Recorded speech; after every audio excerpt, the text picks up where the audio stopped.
So welcome once again, Valerie. Yeah, thank you so much for that wonderful introduction. Oh, so happy to have you here. So again, we're going to be speaking about how to inspire him to want you to commit to you. And before we dive into this actual topic, Valerie, I wonder if you can share a little bit about your story and how you came to do this work that you now do. Yeah, I love this topic, partially because it's very personal to me. Because I've been coaching for 15 years at this point, and I started out by coaching couples because one of the biggest transformations that I had was that I've always found it easy to attract quality men. So I've always been excited about coaching women about that. But once I had a man, I was in patterns of being controlling and fighting. And so my biggest transformation then was to really learn how to express my feelings and my desires in a collaborative way. And I really had that transformation even before I met my current partner. But when I first met him, and this is going on 5 years now at this point, he actually told me he wasn't ready to get into a serious relationship. He just wanted to date casually. And it was really through recognizing all the skills that I had where I was like, okay, that's fine. I'm just going to accept him where he's at. And using all the skills that I now teach, which I'll go over in this interview, he said to me a couple of years ago, and he told me I can quote him on this, that you've so beyond blown away my doubts that I had about committing to you, like a bulldozer over matchsticks, just by being who you are. And I was like, oh my God, can I quote you on that? And it just feels so good to be with you in every way imaginable. And through recognizing what I had done to inspire him gradually to get to that space, I created a program for women, and I wrote a book on that topic, The Commitment Roadmap, at how to inspire him to want to commit to you. And so, hundreds of women have been inspired by that, and as well as my one-on-one coaching clients. And I've taken, women that were sort of on the verge of breaking up with their guy because he wouldn't commit, to inspire him to want to commit to her, and even move her across the country, or, et cetera, like many complicated situations. And so I really love speaking about this topic because I feel like there are really key things and really key stages that a man goes through on the way to really wanting to commit his full heart, body, and soul to a woman. And I'm excited to share those with you. And I love the word inspire because it doesn't feel manipulative. We see clickbait out there all the time, which says how to make a man commit, or how to make a man fall in love with you. And that language, every time I see that, I cringe, because that language feels and sounds so manipulative to me. It does. And so I love that you use it, but yeah, it does. Yeah. So I love the word inspire. And I do believe that as women, we do have that power to inspire the right man. So I'm really excited to hear what you have to say about this. Yeah. So to kind of start this conversation as a little bit of a gateway, Valerie, what is a common mistake that you see women make that causes them to have a relationship kind of go south or stagnate? Yeah, exactly. The first mistake that I see women make is a mindset shift, but it's actually the most important one. And it's thinking, because I hear this all the time from clients that I work with, he's been with me a certain amount of time. He's been with me a year, 2 years, etc. So therefore he should commit. Like, I've invested all this time, and he's invested all this time with me, and he's wasting my time, and he's stringing me along. And then at that point, they start talking to him like that. It's been this amount of time, giving him an ultimatum and expecting that he's going to agree. Like, you're right, I've given you this amount of time, therefore I should commit. And it's funny because my partner actually came up with this analogy, and I talk about this in my book too, that that commitment for a man, I know this is kind of out there, but I like to talk about it, that commitment for a man is kind of like seduction for a woman. Meaning, like, you wouldn't want a guy to show up on a first date and say, all right, we're on a first date, you want to have sex? I mean, I'm not saying that like that never works. Maybe it does. I have no judgment if it does. Can you buy me dinner first? Right. Exactly. Like, yeah, sure, you're hot. Let's do it. I mean, I'm sure, whatever. Like, I have no judgment, but the reason that doesn't work, and also the reason why I know a lot of like other relationship, advice givers say like, oh yes, like on the third date, you could have sex or whatever. The reason why that sounds ridiculous is because it's not about time that dictates whether we're ready to be intimate with a man. It might, for the average woman, take 3 dates, 3 months, 3 years. I don't know. I don't have any judgment, but it's not, time isn't what dictates it. It's the degree of connection that he's building with you, both physically and emotionally. And there's certain stages that you need to go through in order to feel ready for your body to feel open. So it's like, for example, the stages are that he is a masculine man and he asks you out and, takes you out to a nice place and you like it and you feel comfortable there. That might be the first stage. The second stage might be that he seems interested in you, right? Like he's not just talking about himself. And then you're like, oh, okay, I feel his interest in my mind and not just my body. The third stage might be that you have chemistry when he's holding your hand, or when you have that first kiss. The fourth stage might be that he's consistent in asking you out, et cetera. And each woman have different stages. Like if, for example, you have some sexual trauma, then you're probably going to need him to show that he can be really safe, both emotionally and physically, and not push you too fast. And similarly, if he tries to pressure you into it, like if he says it's been 3 dates, you should be having sex with me, that's going to feel like a turnoff. And I want to make that analogy in that it's the same way that if you talk to him about it's been a year and therefore you should commit, it feels the same way to him because he has these emotional layers that he needs to go through, these stages that he needs to go through on the way to feeling like he's willing to give up his freedom and that he can actually experience more freedom with you than without you, which is what a man needs to feel in order to feel inspired. And, that you have the same values and vision, that it feels like he can trust you that whatever arguments you have are going to be resolved, that there's not going to be all these unresolved things, that you really fit into his life. All these different stages and things that he needs to know for himself in order to really open his heart to, you're the only woman for me and I can't live without you. Like that's what him feeling inspired means. And that's why I just think it's a brilliant analogy to think about it like seducing a woman, because it's kind of like seducing him. Although I prefer the word inspire, but if you think about it, I know seduction has a bad rap because a lot of people use seduction manipulatively. But when you're really seducing somebody because you want to create a partnership with them out of your heart, then it's a beautiful thing, right? Having sex with someone that you're in love with is a beautiful thing. And so that's why I like to make that analogy of going through the stages and how do you inspire him at each stage. And that's really what I like talking about. Mm-hmm. Yeah. This is really, really, really a neat perspective, a unique perspective, and really important.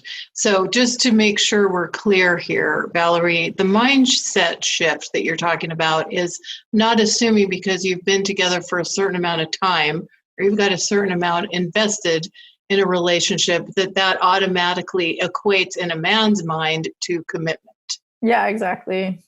Which is disappointing. Yeah. I know that a lot of us, unfortunately, I wind up working with women who have invested years with a man and maybe even living with him and he's not moving the relationship forward.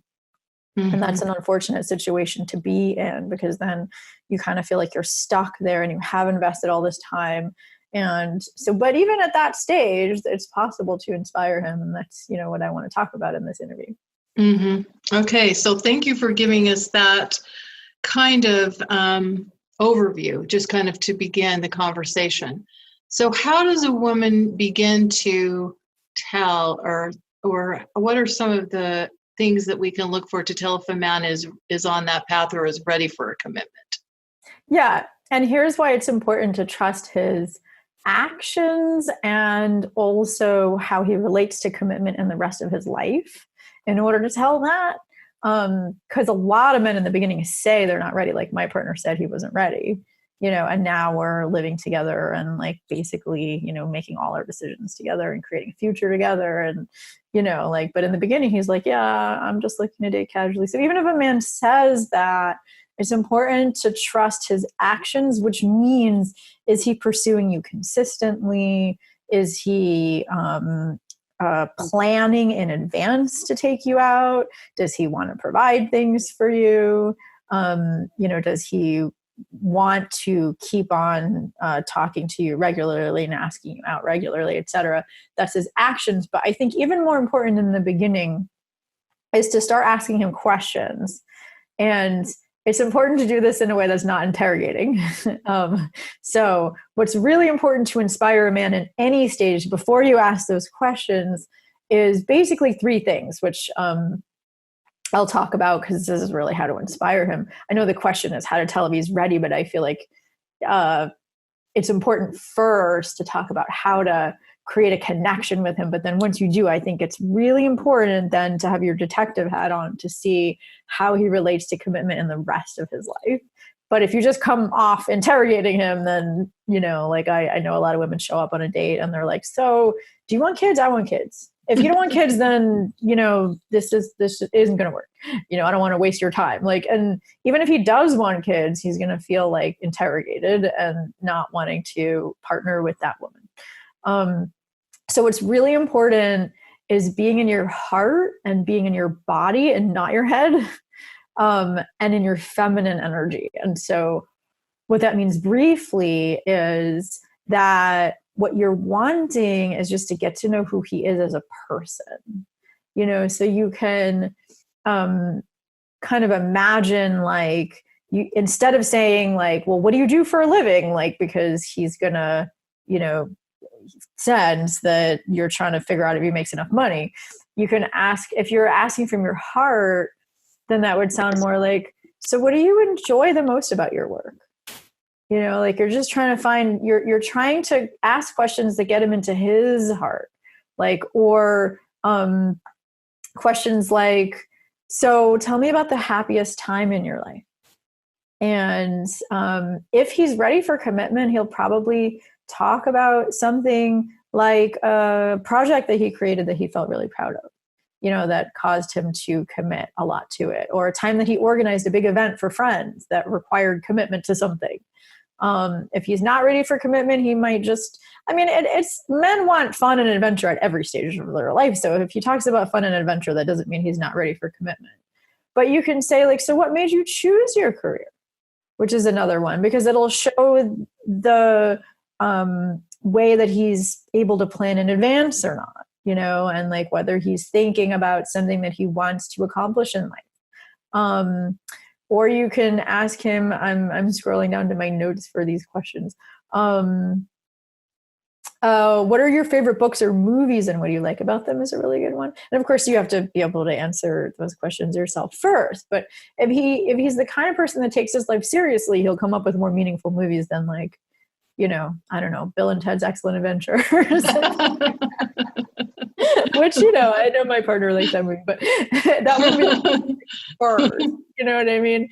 And here's the real important one, because I like to tell women to ask this question on a first date, because it's not really, you don't want to ask him on a first date, like, do you want marriage and kids? Because it's like, he'll think you're asking, do you want that with you? And he's not ready to think about that with you, but you also want to know. And so the question I guide women to teach on the question I teach women to say on a first date is something like, first you have to be clear about what your relationship vision is. Like if it's marriage and kids, for example, it's not about how it looks, it's about how it feels, which is why I think it's important to be in your heart, because your heart is all about feeling good and feeling alive and feeling happy. And so what you want is to really get in touch with what are the values that are most important to you in life. Like, for example, for me, values are things that make life meaningful to you. Like the question that I like to ask people to get in touch with their values, and you could ask him this on a first date, but I recommend more like second, third, or fourth date, because it's kind of deep, is like at your 80th birthday, imagine that your friends and family are toasting you for the things that they see that your life was about. What do they want? What do you want them to toast you for? I think that's always a values question. And so for me, it's that I made a difference connecting people to their hearts and to their higher selves. And on a personal level, my values are things like love and wisdom and empowerment. And so what that looks like and feels like for me, like, how do I know that I'm being loving? It's that I'm accepting of people, that I'm able to see what's important to them and not just what's important to me, that I'm able to really, like, if someone's sharing in a feeling, I have empathy, I have compassion. I'm willing to do things that are not comfortable, but that feel right to me in terms of serving others. And so if I was to ask a question in the first date, the question is to ask him, what are your beliefs about love? Like, do you think that it's possible for two people to fall in love and then stay in love for their whole lives? Like, that it would feel really compassionate and empathic and collaborative, and they would just keep on falling deeper and deeper for the rest of their life? Like, do you think that's possible? So that's what I would say, because those values are important to me. But whatever your values are, you can put those in that sentence. But the important question to ask him is, what are your beliefs about love? But then you want to say a sentence about what your vision is for how you want love to feel to you. Because on a first date, he's not going to know whether he wants that with you. But if you ask what his beliefs are, he's not invested in you yet. So he'll come right out and say, like, oh, no, I don't believe that's possible. No, I just don't believe in love. My parents got divorced when I was little, and I think that love just fizzles out after a couple of years. And the most we could hope for is just fun. Like, a guy will come out and say that on a first date if you ask what his beliefs are. And that's one of the things that you can ask someone, rather than asking, is he ready? Because like I said, my partner would have said, no, I'm not ready. I'm just looking to date around. But if I ask him, do you believe that love can last a lifetime between people? He'd be like, yeah, I believe it's possible. I've never experienced it before, but I believe it's possible. And that's how you know that he can be inspired, because like you could tell in that tone of voice that he wants to be. He's just waiting for the right woman to inspire him. Mm-hmm. Mm-hmm. So asking and understanding his beliefs about love and getting a sense of what he thinks is actually possible in a relationship. Because if he doesn't believe that that's possible, he might not be the kind of man that could be inspired to want to commit. If he just doesn't think that's even in the realm of possibility. Is that part of what you're saying here? Yeah, exactly. And it doesn't mean that you should just lose faith in him, but it does mean that you shouldn't expect, that he's going to be easy to inspire. If he's like, no, I don't think that love, I don't believe love is possible. He's going to be harder to inspire. I mean, that doesn't mean he's going to be impossible. I just recommend not like, putting all your eggs in that basket, like keep on dating other men, and maybe he can be inspired over time. But, I think that's a really important question, so that you know how should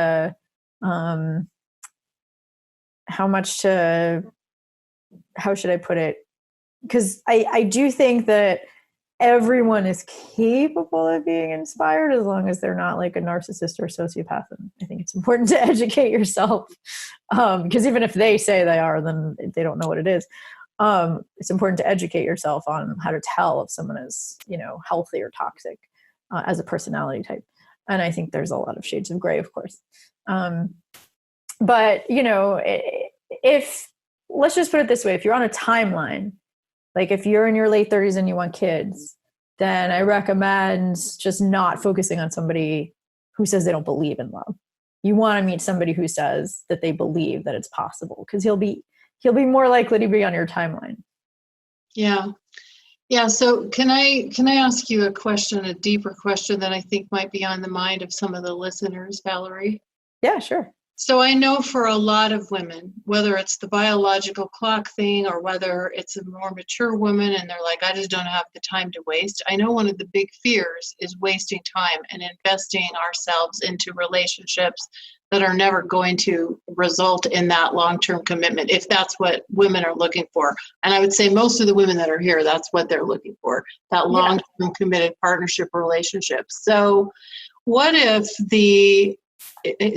a man is kind of the is showing up and saying, yeah, I'm just looking for dating just for fun, not necessarily looking for partnership or marriage, and yet his actions might show that he is interested, like he is showing up consistently and he is there and he is giving at least the signals that kind of keep a woman hanging on. Like for me, I dated a guy for a decade on and off that was Wow. like that. He gave me a lot of encouragement and showed up in a lot of ways that really showed that he cared about me and even loved me, but he was never ready for a commitment. Mm-hmm. Maybe I needed your course, but I'm just saying he never was ready for a commitment. And it finally, after me investing a lot of time and energy and love into that, resulted in us going our separate ways. Yeah. Now, the good news about that is that created that opening and that possibility for me to be available for my now wonderful husband. Yes. And I learned a lot through that relationship. But I mean, I know there are women out there that are like kind of asking that question because we don't want to invest our precious time, energy, love, and we don't want to waste time. You hear that all the time, right? Yeah, I hear that all the time from women. Of course. And that's such a great question. And I think the key to not investing too much is to not give away your exclusivity unless he tells you that the reason to be exclusive is to tell whether or not you're compatible for marriage or whatever kind of commitment you want. Because it used to be that, 70 years ago, let's say, it was assumed that everyone wanted to get married. And so the key to inspiring a guy to commit back then was to wait until you were engaged to have sex, right? That it was sex that, we would say, okay, we're going to wait until marriage. Nowadays, most of us aren't doing that. Most of us are having sex with people, once we're just in an exclusive relationship. And so what is going to inspire him to commit if that's not really what he wants, if he's already getting everything that he wants in a relationship with you without committing, is exclusivity. And I'm not saying this in a manipulative way. I don't want to sound like I'm saying you should play games, but I want to kind of explain what that means. And so it's important. And I also talk to a lot of women that are like, well, I don't want to date other guys. I only want to date this one guy. Mm-hmm. And I mean, I don't think you have to date other guys, but the thing is that if he's saying, I don't ever want to commit, but he's still pursuing you and giving you everything that you need, it could last for 10 years like that. And is that something that you would want? And what's going to prevent him from doing that unless he knows that he could lose you to someone else if he doesn't want what you want? And so I think it's important to just keep yourself open to other guys, go on dates with other guys, even if you're not attracted, in a way where you're going to sleep with them, go on first dates with other guys, just because he's going to feel that.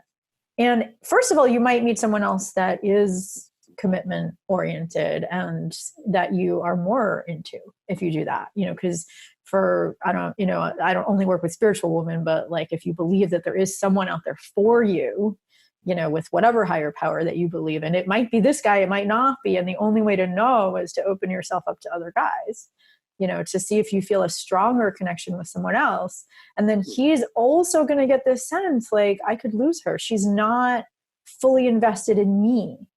And I have a lot of teachings that I teach to my clients about how to not invest yourself. Like, it's really important that you mirror his level of investment. Mm-hmm. So, I know you probably teach a lot about this too. Yeah, absolutely. There needs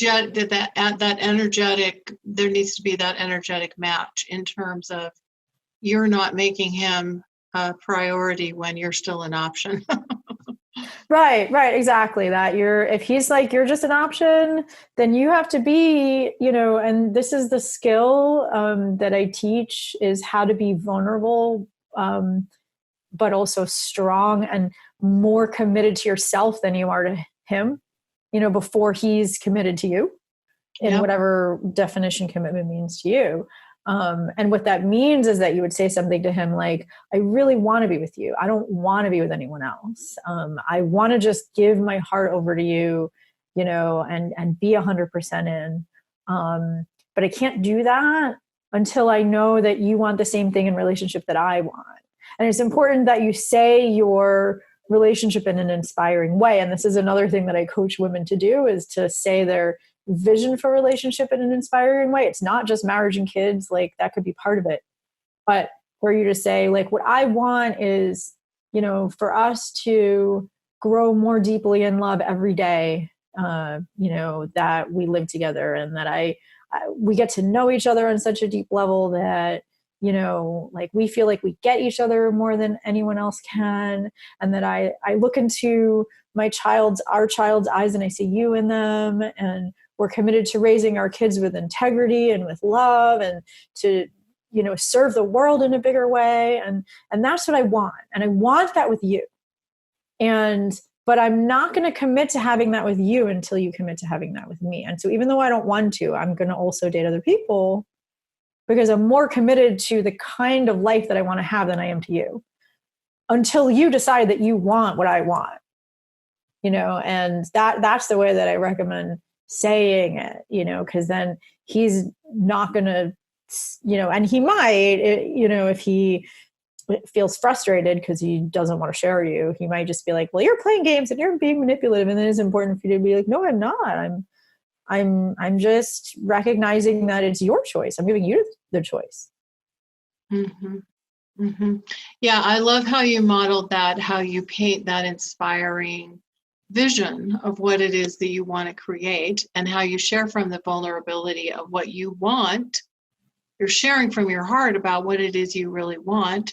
And yet your first commitment is being true to yourself, your desires, and the kind of life that you want to create for yourself. And that commitment does have to come first before the commitment to him, if you are hoping that he will be inspired by your vision and want the same thing as you. Right, exactly.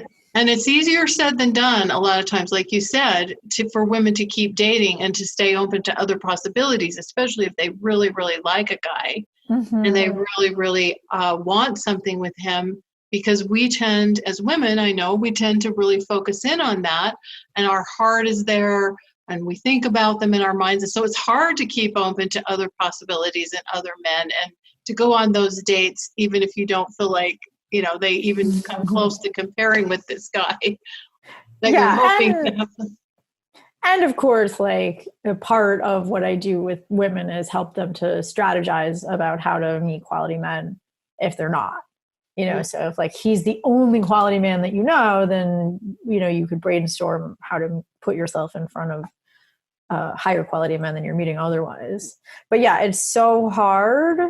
And part of what I teach women usually is like a visualization practice around the kind of relationship that they want, and how it feels. And that's also how our limiting beliefs and fears come up about commitment itself, so that you can work through them. So, I like visualization for many reasons, because it accesses all of our unconscious stuff. But if he's in the vision, then I guide women to actually, before he's asked you for exclusivity and agreed that he wants the same kind of commitment that you want eventually. And the purpose for exclusivity is to find out if you're really the right partner for that vision. Until he says that, then I recommend visualizing the kind of relationship that you want and how you want it to look and feel. And if his face is in it, then blur out the face and focus on your feelings and, your desires, because you can't be more committed than he is. It's just not going to work. Mm-hmm. Yeah, absolutely.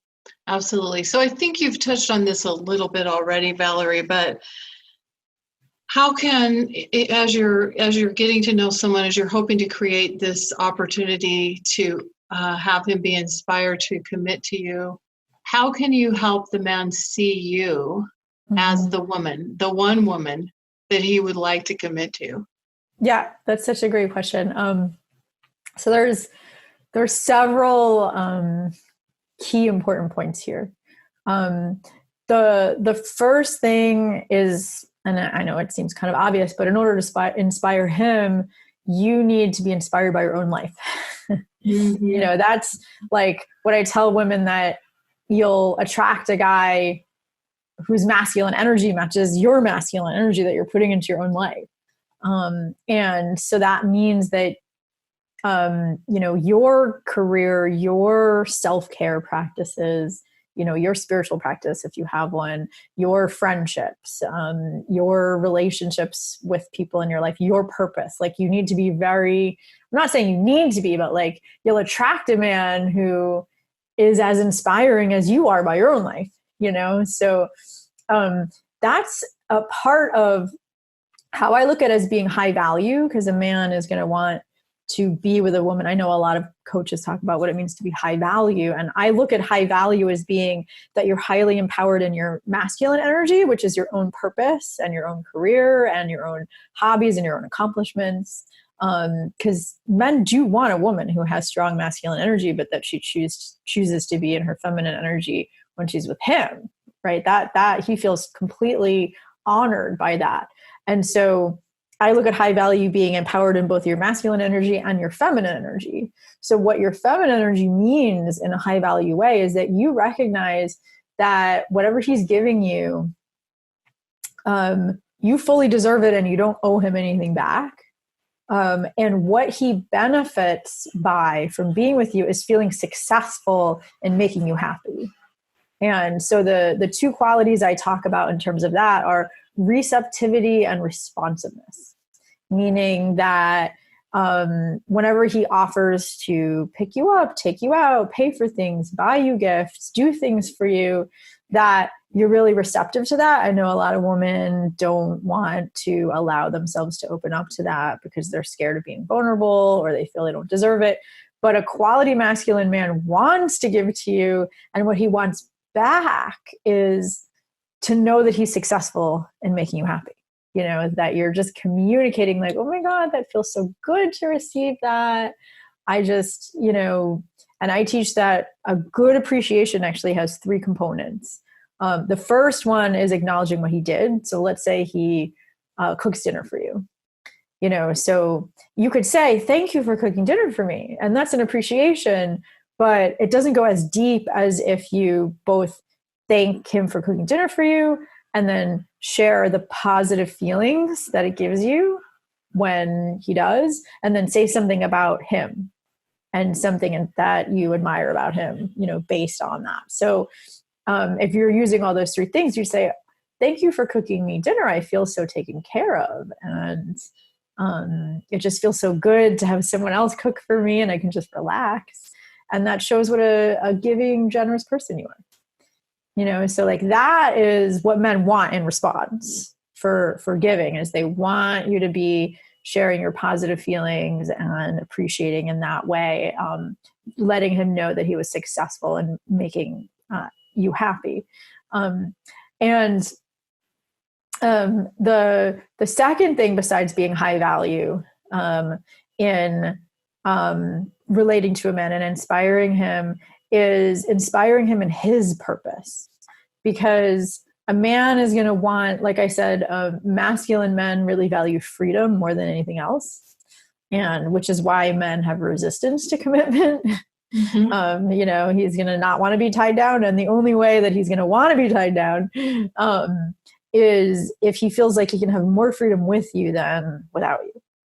And so it's really important that you discover what his purpose is, because his purpose is the thing in his life that he feels like he has to accomplish it. Otherwise his life won't have been worth it. And, you know, a lot of times you can ask that question because a man doesn't necessarily know the answer to it if you ask it, but it's up to you to be a detective, to figure out what that is for him. Like it could be his job, but it might not be. It might be creating a family, but it might not be. It could be contributing to a cause in the world, or it could just be upholding these values that are important to him. And, the 80th birthday question is a good thing to find out someone's values, or also like what gets you out of bed in the morning, or like a time in your life when you felt like, wow, I'm really accomplishing something big. It's like not just what you accomplished, but like who are you being in that moment to accomplish it? Just finding that out and empowering it, like meaning that you recognize that his purpose is going to be even more important than you. And that's a big one for men. But unfortunately, if you ask a masculine guy, would you sacrifice your purpose for a woman? He's almost always going to say no. But there's always a way to have both, and it is a little bit challenging, because if you're with a really masculine guy who's ambitious, like let's say he's the CEO of a company, it's going to be hard for him to make the amount of time for you that you want. So you kind of have to choose like, how ambitious a guy do I want to be with? Because if you want to be with a guy who's that ambitious, you might have to accept that he's not going to spend enough time with you, according to your desires. And so besides empowering his purpose, I think the other key skill to empower him is to have this partnership mindset. And what that means is you're not trying to control him, and you're not just being a pushover either and letting him control you, because men want a woman who's feminine, but they don't usually want a woman who's just submissive. That gets boring. It's fun to have role plays, but he wants to know that you're really committed to the things you're committed to in your life, because that, makes him feel like you're a real partner. But he doesn't want to feel controlled by you. And so it's important to approach your desires in a collaborative way, meaning like, let's say you're dating a CEO type and he's not spending that much time with you, even though you're exclusive, and he says that he wants commitment eventually.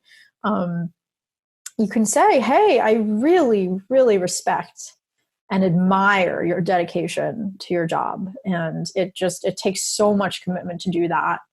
And I also miss you because, we only spend one day a week together, and I want to feel more connected. And I just love spending time with you. And I know that it's hard. So what are your ideas for how we could be more connected given how busy you are?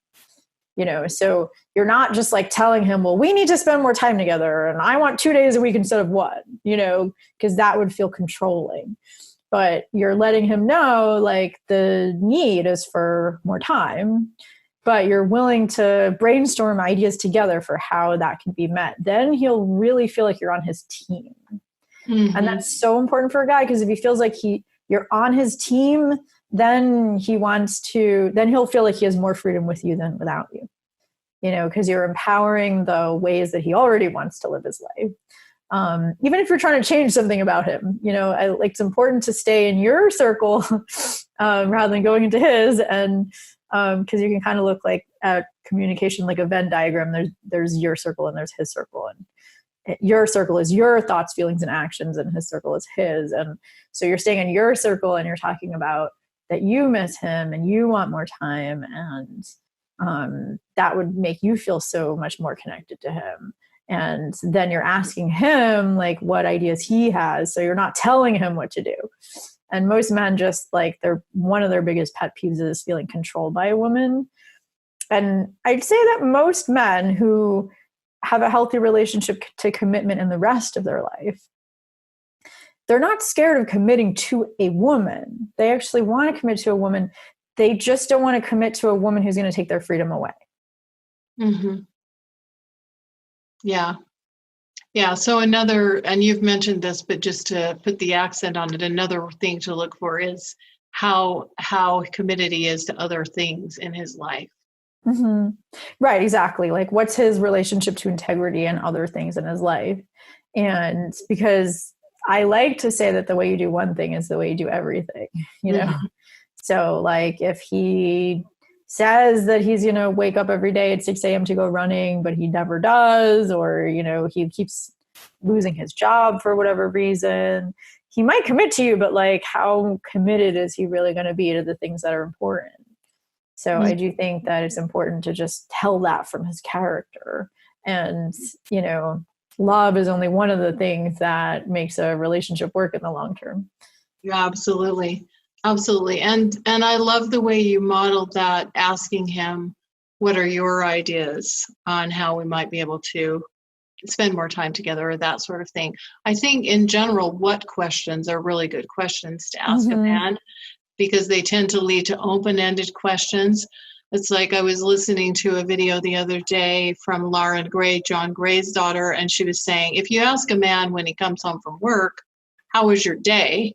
The answer is always pretty much going to be fine. Yeah, exactly. But if you say a question like, what did you do today? What happened today? Then you're more likely to get more and draw him out, and it gets him into that place where he's likely to share more. And so I think in general, that's another little tip when you're having those conversations with men and you're wanting to create that win-win scenario that you're basically describing here and asking those kinds of questions. Being in a place where you're considering your question in a way that invites a man to participate in the conversation can be really helpful, because as we probably will agree, Valerie, most men are pretty efficient. Yes, exactly. Their use of language and what they share, especially for asking those close-ended questions. That's a very good way of putting it. They're efficient, yes. They're efficient. If you say, how was your day, it's going to be fine. Yeah. How are you feeling? Good. Right. It's like, this would be the part where you told me a little bit more, right? Yeah, exactly. Yeah. So I think you've touched on some of this already, but is there anything else you want to share about the most important skill or the most important way that women can improve their opportunity to have these better interactions with men and inspire them to commit? Yeah, exactly. I think, so the most important mindset is that you're on the same team, this mindset of collaboration. And I think, and staying in your circle when you communicate. And I think the most inspiring thing to a man inside of that mindset is knowing how to share your feelings with him in a way that draws him closer rather than pushes him away. And that is one of the most important nuances in a relationship, because one of my teachers, and I really like this analogy, said that, and it goes back to the sex analogy again, that men's emotions are like women's sexuality. You can't be too direct too quickly, which goes for inspiring him to commit, but it also goes for how you share your feelings. Because even if you stay within your circle and you share your feelings, if he feels blindsided by them, like you're being too direct, then he'll immediately get defensive and think you're making him wrong. And, like let's say you want him to call you more and he said he'd call you and he didn't, if you just say, like, the next time you speak, well, I was feeling really angry because you said you'd call and you didn't. Like, if you just come out and say that, then he'll be like, well, you understand how busy I am. I mean, I can only call you when I have time. I'm calling you right now, right? And then you're not going to feel like he's heard you. You're just going to feel like he's arguing with you. And then you'll probably get into an argument and then it'll go downhill, right? So it's really important to set context for when you're going to share your feelings. And that context is that we're on the same team, and you want to make sure that it's a good time for him to talk, and you want to make sure that you're solution oriented, so if you approach it instead and you're just like, oh my God, I'm really happy to be talking to you because I love talking to you. And I want to make sure that, I know that you said that you would call the other day, and I know how busy you are. And so I understand why you didn't do it. And let's come up with a way, and at the same time, I felt angry in that moment because, it's just so important for me to speak to you, and I'm speaking to you now. And so what do you suggest, that like, do you want me to just trust you that you'll do it? Or do you want to tell me like what'll help you to, is there a better day for you? Like, I just want to set up something that'll really work for both of us.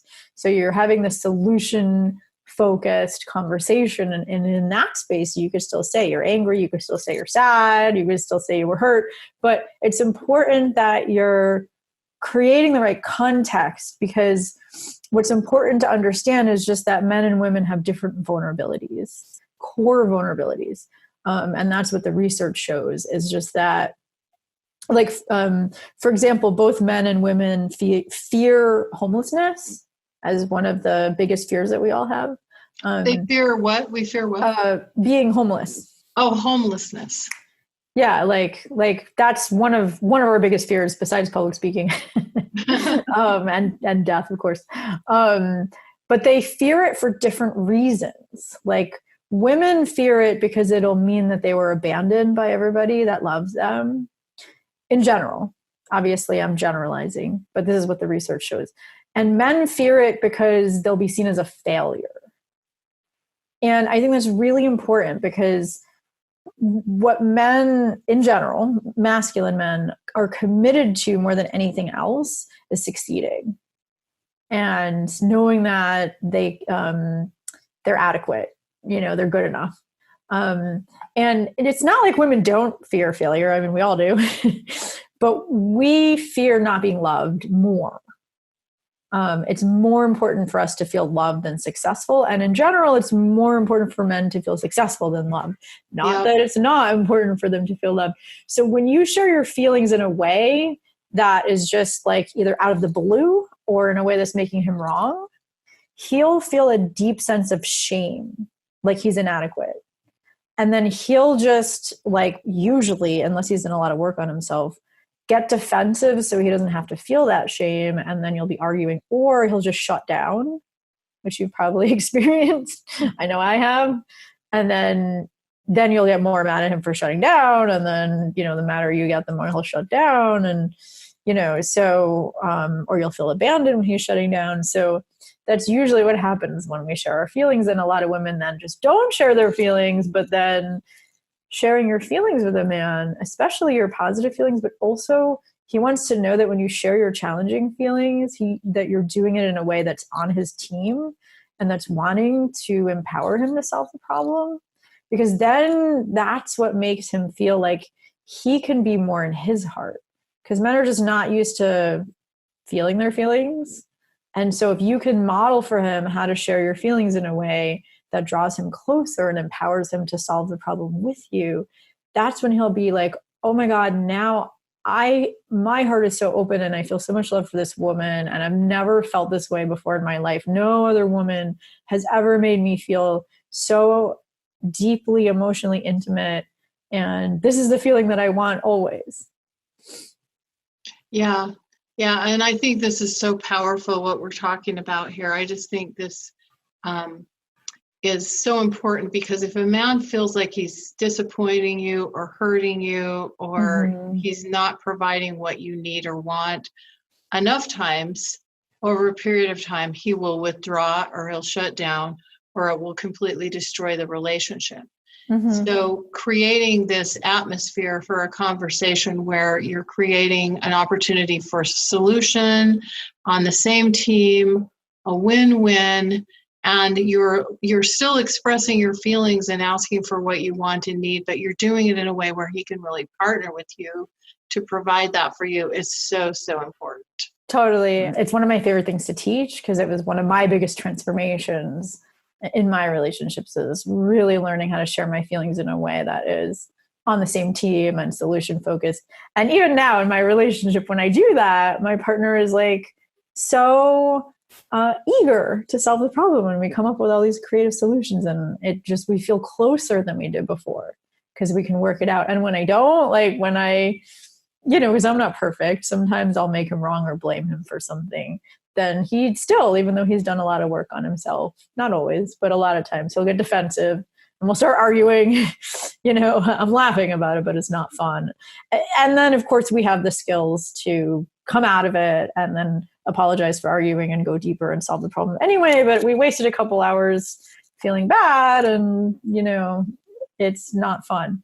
So it's one of the things that I love teaching women the most, because it's just so important, because it's just important to understand that men live most of their time in their heads. And even when they're not at work, when they're with their guy friends, they don't usually talk about feelings. And so as a woman, if you're sharing your feelings in an inspiring way, it'll just make him feel like he doesn't feel with anyone else in his life.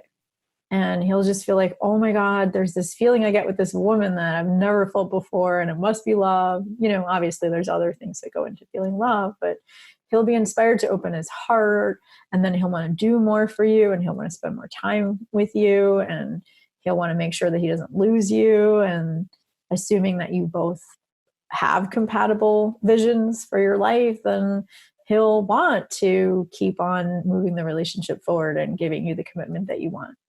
So it's just such an important key skill. So I've loved what you've shared today, Valerie. I think this is really valuable, and I really appreciate your generosity. Yeah, of course. It's my pleasure. Yeah. And for everyone listening, thanks so much for being here. We'll see you soon. Bye-bye.